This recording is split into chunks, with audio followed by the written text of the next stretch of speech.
Hey y'all, Tom Shepard here at the Lone Star Luau with my good buddy Django Walker. Hello. And you got to play in this room the other night. This is our listening room venue. It's called the Paradise Amphitheater. And what is it like doing a listening room kind of a gig, and what do you like about it? I love listening rooms. I always tell people it's the chance you get to play the things you don't get to play at other places. Yeah. You know, it's like I say, you know, like I think for most of us, like the party songs we don't necessarily love. Yeah.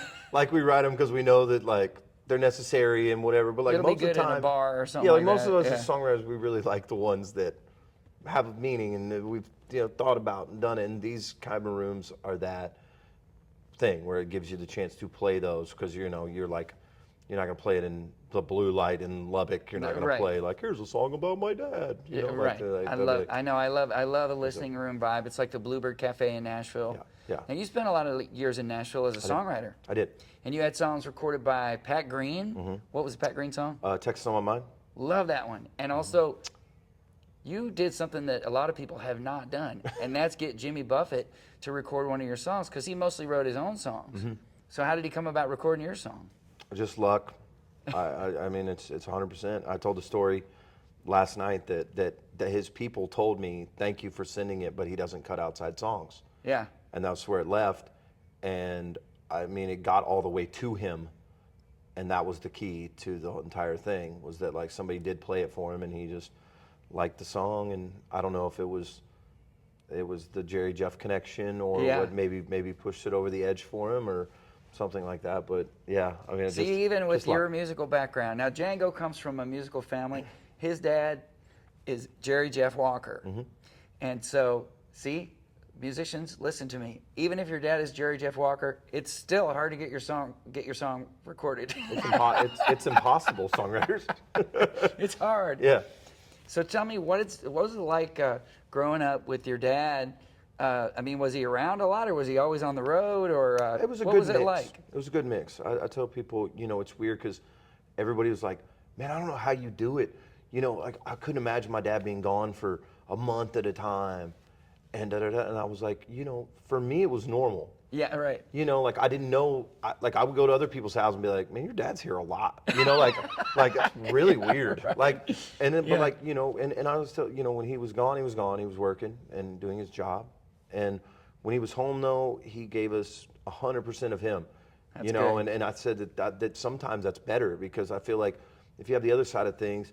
Maybe your dad's there every day and he checks out and doesn't whatever. When my dad came home, it was like 100% family, 100% us, baseball games and taking us to school and doing stuff. And so it felt like he was excited to be around us. That's great. And so for me, I didn't feel different, Yeah. So I always tell that to like people that want to have families and do things. Like you just make your own normal, Yeah. And that was our normal. I've always wondered about your relationship with your dad. Did he encourage you to do music, or was it something that you just wanted to do on your own because you liked that your dad did it? I mean, my dad said the best thing to me. He said, I want you to do anything else in life than music. Really? Unless, he said, don't do music. Unless you love it more than anything and it's the only thing you can do. Yeah. And I think like later I learned, I'm like, oh yeah, no, you have to eat, sleep, dream music, and then it's still impossible. Yeah. You know what I mean? Like it really is. Like, true. And so within doing that, he's saying like, look, if you have an inkling that you don't want to do this, or an inkling that you're going to hate it, or you're not going to make it. It's true. And that's what I took away from all that was sort of being like, yeah, okay, if you really love this, you better love it. Yeah. I've always felt it's not just a career, it's a lifestyle choice, really. Yeah. Because it takes all of your effort to do it. This is not something you just clock in and go do for a few hours and then clock out. It's all encompassing. And the 90% of it sucks a lot of the time. Yeah.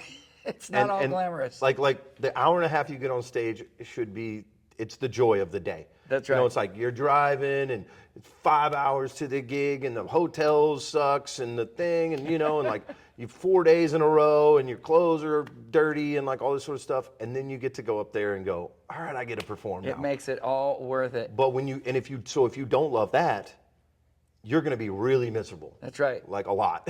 I think that's why they call it playing and not working. That's cool. Isn't that the never truth? thought of that. Yes, It's true. It is. It's true. It is. But so this is your second time Yes. at the Lone Star Luau, and man, it is so great to have you back at this event. And tell me, how is this event different from other music festivals that you play at? I think it's. I give a lot of credit to y'all for. I think you curate a crowd of people that are musically smart and want to hear songs and want to hear the artist do their stuff, and that's different at a lot. You know, a lot of the festivals are get people in here and drink beer and that's it. Yeah. You know, sell some tickets, drink some beer, and get out. And Yeah. I think that's where Lone Star Luau to me is very different. And I always say that you guys curate an amazing lineup of people. I've told this to the Braun brothers that they do their festival up in Boise, Idaho, and I said, every time they ask me to do it, I feel like I've made it.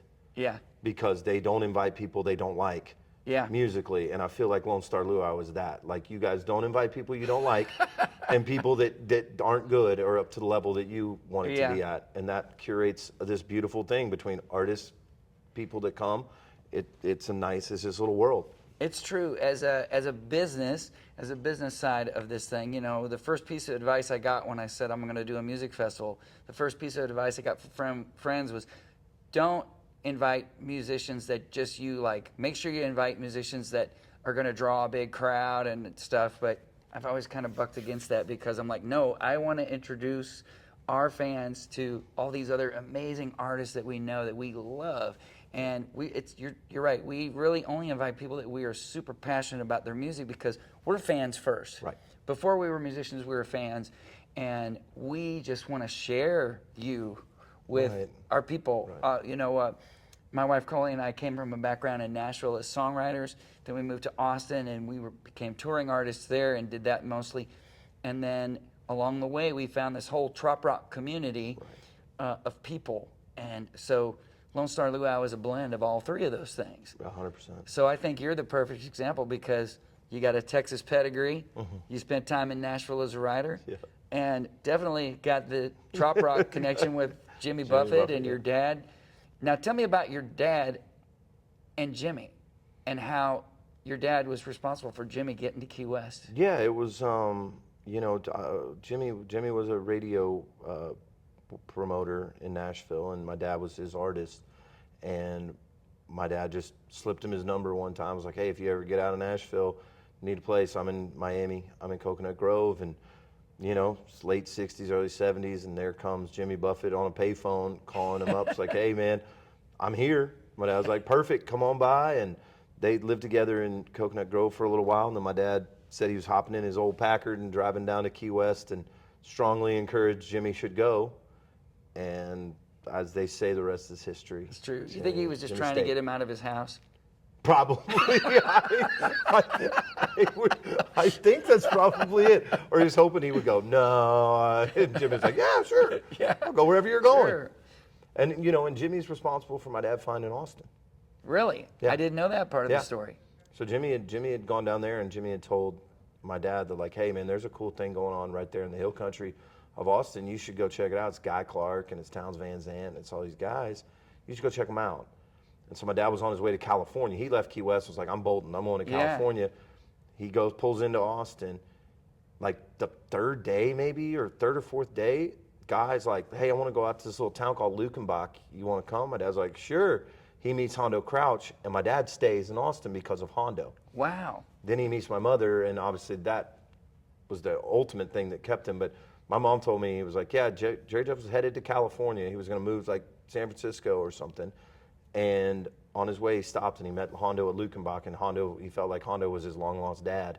Wow. And he stayed there. It's crazy how your dad and Jimmy Buffett have a similar story. They went someplace that they weren't really expecting to stay, and stayed. And they found themselves a home. Mm-hmm. Just like you said. Tell me about, you said when Jimmy got to Key West, the first song that he wrote. That was the first. He told me it was the first song he wrote when he got there. I found this. I Have Found Me a Home. I Found Me a Home. I forget the That's title. the first. I never knew that was the first song he wrote. Yeah, he said when he got there, it was like it just overwhelmed him, and he was like, this is it. This is where I'm meant to be. And your dad could have written I Have Found Me a Home about Austin. Yeah, I mean, he probably did. I mean, he ended up making his most successful record there because he fell in love with Lukenbach so much. You know, Viva Terlingua. I love the story of that because my dad leaves Texas and he's like, okay, I got to go back and tour and do all this sort of stuff. He's like, I'm going back to New York because it was New York. He was from New York. Right. He loved New York City. He loved the energy. He loved the breath of it. And he says he's walking by this on one of these streets and he says he sees a truck and it says Maurice Son's Recording, and he says he sees these cables and they're running into a building, and he goes, huh. So he says he walks over the cables, walks into the room. He's like, hey, are you guys Morrison Brothers? They're like, yeah. He's like, hey, would you guys, this truck, does it travel? Yeah, to go to Texas? He goes, sure, we've never been. So my dad's like, great. He goes, I'm thinking about making a record there. He goes, here's my number. I'm thinking about doing it in August. And he hands him the thing. He gets a call in like August 12th, and it's like, hey, we're in Texarkana. We're headed down to Lukenbach. My dad's like, shit, I didn't think they were being serious. He's like, I got to put a band together, and I have to get songs, and like they're coming. We got to record. So he had to like put this. So that was Viva Terlingua. It was like literally this truck being like, hey man, I'm in Texarkana, and we're coming. You got 6 days or whatever. He's like, oh shit. That's amazing. That reminds me of his song "Getting By." On "Getting By," like it's about I've spent my whole life winging it, you know, and definitely that record was winging it. I read your dad's book about how, you know, Gary P. Nunn was there, and your dad was saying, okay, we have a record. We're recording a record, but we don't have enough songs. What else? Anybody else got one? Yeah. And that's when Gary P. They called Ray from Payphone. Yeah. To get Redneck Mother. Yeah. Like Bob was like, man, Ray's got that up against the wall, Redneck Mother, and my dad was like, Bob, do you know the chorus well enough? He's like, yeah. He goes, let's call Ray. So Ray was like, they're writing it down, the words, while Ray's talking to him on the phone. Ray Wiley Hubbard. Yeah, Ray Wiley Hubbard. Amazing. And then Getting By was all my dad had the chorus, and they go, hey, we got to check the levels of everything. Yeah. So that's when you can hear, I can hear Mike Makeman pacing the floor. He's walking around the dance hall. Yeah. While it's happening. My dad's just like looking at stuff and singing about whatever's happening in the room.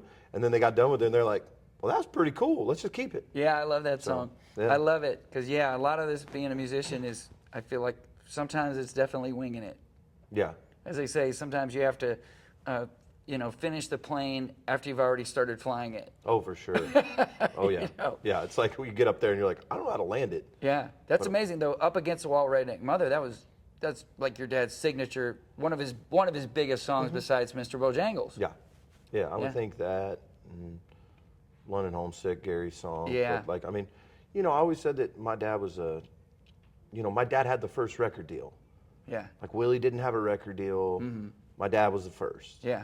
And he always, you know, he I mean, Rodney Crowell came to my dad's memorial and was like, there is no Rodney Crowell without Jerry Jeff. Yeah, it's amazing. Like he was cutting, like everybody was passing on Guy Clark songs in Nashville, and my dad was like, "You guys are crazy." Yeah. And he did Desperados, and he did Cope from the Cold, and all that sort of stuff. And my dad was like, "Man, I can't write all of them." Yeah. You know, you can't write all the great ones. That's true. I think that's how a lot of artists have had big careers. George Strait, for example. You know, currently Cody Johnson, he's recording a lot of songs that he didn't write because he knows. What are the people want to hear? Great songs, and a great song is a great song, whether you wrote it or not. Yes. A great song is a great song. And like you said, you can't write them all. Like, no. Or if you want to, you can try. Yeah. Or you can go and find people that are doing this as well, and give. If you have the platform to do it, then go do it. I mean, that's what Pat was for me with my song. You know, I mean, Pat was the biggest thing in Texas. Yeah. So you don't think I'm not going to give him the song that he that he wants of mine? I could have been stubborn and kept it for myself. It's true. People ask me all the time, "Hey, why do you give your songs away?" It's like, give them away. I don't give them away. It's like it just broadens my world to have other people sing my songs. It's the best thing to expand your reach as a musician. And to share your music. And they have a bigger platform for the time being, and that's a thing where you go, okay, I wrote it so people would hear it. Yeah. And they're hearing it. Yeah. So the mission accomplished. If it's not me, I don't have the ego that has to be like me. That's gotta be me. You know? It's like sometimes I like it better that way. Yeah, like, get it out there. And that's a great thing about being a songwriter is that, you know, when you got multiple artists doing your songs, I mean, you're touching way more people than if it was just you out there being the guy doing it. Yep. So what is it like being the son of a famous songwriter. And did you ever have issues or problems with that growing up, doing your own career? I mean, how did you feel about it? I fought with it at the beginning. I would only take 6 gigs a year. My mom came to me and was like, "Hey, here's your dad's schedule. Yeah. What do you want?" And I would go, "I don't want to do that. Like I want to get in a van, and I want to be ragged, and I want to sleep in a motel room, and I just want to, like we're gonna do it. If we're gonna do it, we're gonna do it right. You're gonna do it the old-fashioned way." Or I just, it was that thing of like, and I was saying that Randy and Wade came to me and were like, "Man, it made us feel really good when Jerry Jeff's son was getting out of like a Ford Suburban, a Chevy Suburban, ragged from the road, just like we were. Yep. And you had done Alpine, and then Fort Worth, and then now you're wherever, Stephenville. Yeah. And you got out there and you did it with the rest of everybody, and you put the songs out, and they held their merit, and they were successful on their own. And they're like, "Man, it really," and I said, "That's what I wanted." It was either I was gonna make it because the songs were good, and we were entertainers and the show was good, or we weren't gonna make it. Like I was never gonna. I mean, if that was the case, then I would just gone and been a banker or something. Yeah, right. Well, it gave you a lot of credibility in the music biz. Doing it the hard way, doing the old-fashioned way. It was not just handed to you because your dad was who he was. Mm-hmm. You earned it. Yeah. You earned it. And I think that's the way it should be, because we like what we talked about before, where my dad was like, if you got to love what you do in music. It was that thing. My dad was kind of being like, "Look, it's gonna suck, like, and you better love it." And that's what it brings out of you. Either it brings out you love it, or you're like, "I'd rather just not do this." It's true. I spoke with Jim McBride, who's a famous songwriter. He wrote the song Chattahoochee for Alan Jackson. Tons of great songs. And he said, when people ask me, "I'm a musician, I'm kind of thinking about maybe going to Nashville. Do you think I should move there?" He said, "My advice I tell people is, you should only go to Nashville if you think you're gonna die if you don't go." Yeah, if you you have to have that level of passion for it, or don't do it. Yeah, if you don't think you're gonna be Garth Brooks, don't go. Yeah. Like if you can go in there and go, "I'm gonna be the next Garth Brooks." Yeah. Go. Yeah. If you don't, chew you up and spit you out. That's right. And then will not care when they send you home. Yeah. Like it's brutal. Like when I told you, I lived there for 6.5 years, and when I left, 4 people were like, "We're gonna miss you." Yeah. Right. Like, 4 people. I met like 5,000 people, and the other 4,996 were like, see you later. Yeah, like luck. Next guy up. See you later. Next man up. I was like, "God bless America." Yeah, I know. When I remember in Nashville, right, and you hear songwriters complain about how hard it is and stuff. Somebody always goes, "Hey, Nashville never called and invited you to come down. Like this was your idea." Yeah. Yeah. So don't be mad. And there's that it's hard. 75,000 other people doing this Right. every day too. Like it's not like you're the only one who decided, "I'm going to move to Nashville and play music." Yeah, right. Yeah. Exactly. Yeah. Yeah, it's cool. I think I was just like naive to go, I mean, but I think you have to, if you knew how friggin' hard it was, you might never even go. I think myself, it was just like naive enough to go, who knows? I mean, I'll give it a shot. It might happen. You never know. I mean, at least I tried. At least I can go there. And if it doesn't ever happen, I could say, "Well, I tried." Yeah.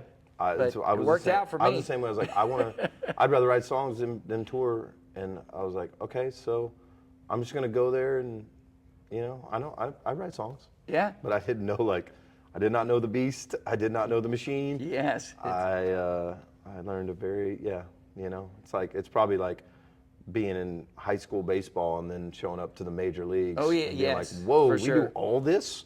Yeah. Wow. Okay. Yeah, I came to town with pocket full of a few songs, and you go to a few songwriter nights like at the Bluebird or places like that, and you're like, my work is cut out for me. I gotta get to work. My stuff is not this level of great. Yeah. When I first moved, I get Patrick, my buddy. Patrick. I know Patrick. Yeah, we wrote that song together. Patrick's like, "Hey man, I'm doing this charity benefit at the Bluebird. Why don't you come play?" So I get there, and it's Patrick, James Otto, Lee Thomas Miller, and then me. And they had stuck me after Lee Thomas. Oh, Lee Thomas Miller, if you don't know, has written a gazillion country hit songs. Like all Brad gazillion. Paisley. Yes, a lot. The In Color, Jamie Johnson. Yeah. And it's literally like, it's like, you know, then James does his thing, and like Patrick's got, you know, some couple things, and Lee Thomas would just do hit, and they'd be like, me, and I'd be like, well, here's a new song I wrote. Like, I was just like, oh my God, I suck. Like, get me out of here. And then I got done with it, and like, I was like, guys, are y'all seriously? Like, oh yeah, we weren't gonna sit behind him. I'm like, they knew where to sit. We picked our chair ahead of time. Yeah, we got here. Yeah.